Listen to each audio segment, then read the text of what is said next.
We're going to spend a little time this afternoon talking about extreme weight forward center hunting errors. What they are, what EFOC does for your arrow's performance, how it's measured, how to build them, and how to tune them. Now the next thing we're going to look at are a series of single frames that are consecutive from a video. There's no missing frames between them. I'm not good at the technology of getting a video to play. I tried to do videos in here, but we're just going with it with the consecutive frames. Now what this was actually showing was bone breaks. What was being videoed were bone breaks by single bevel broadheads. But this is on an EFOC error that's just over 26% FOC. Our target there is a fresh moose femur. It's hanging in front of a block target. Right here is the approaching broadhead. Now here's the impact frame. You can see the broadhead did its job. It cut the bone, created massive splits up and down it. But look at the vibration on the shaft. It's so violent we have multiple images. Here's the very next frame. It's slowed quite a bit. You can almost get a clear picture of it there. The very next frame is slowed quite a bit more. And by the next frame, it's slowed to the point we can get a clear picture. Now, as far as the time frame that's involved, look at these bone chips. And let's go back up. This thing again here.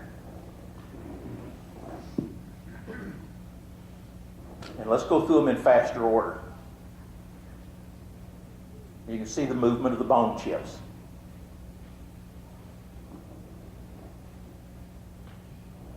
But I also want you to notice the characteristic of the bend in the EFOC error.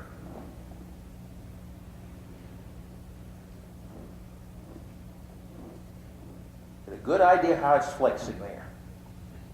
Now there were two videos I would have loved to put in here. Like I said, I'm not tech savvy enough to do it. But I'll tell you where you can go look at them. One of them is on singlebevelbroadheads.com. It's called Archer's Paradox. And the other one is on YouTube. It's Archer's Paradox Up to the Limit, extended version. Now both of these will show you flexion of normal or high FOC errors in flight and impact.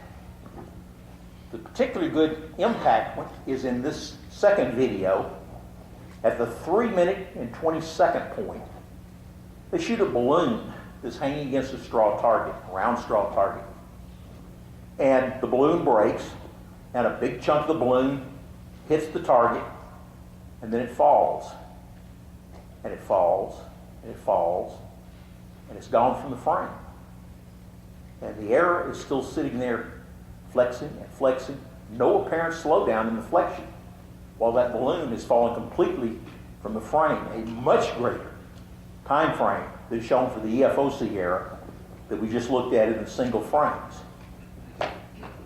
And what is interesting to look at is the difference in flexion.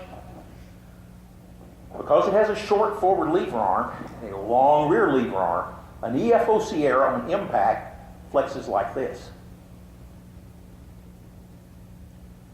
When the weight is up in the middle, you can see it on those videos and in flight, with normal and high FOC errors, they flex like this. It's a whole different flexion pattern. Now, we talked about earlier that penetrating tissue, that error is still flying just through a denser medium. When it flexes like this, it's pushing that tissue both directions. Tissue is pretty hard. You can push on your arm and pull on it. It takes some force to move it. You're using up a lot of error force with that flexion. It lasts longer, and it's of greater magnitude than you get with the EFOC. The other flexion is like this. So it's only pushing one direction at a time, but it also diminishes very, very quickly, that we saw in the pictures there. All of this saves you a tremendous amount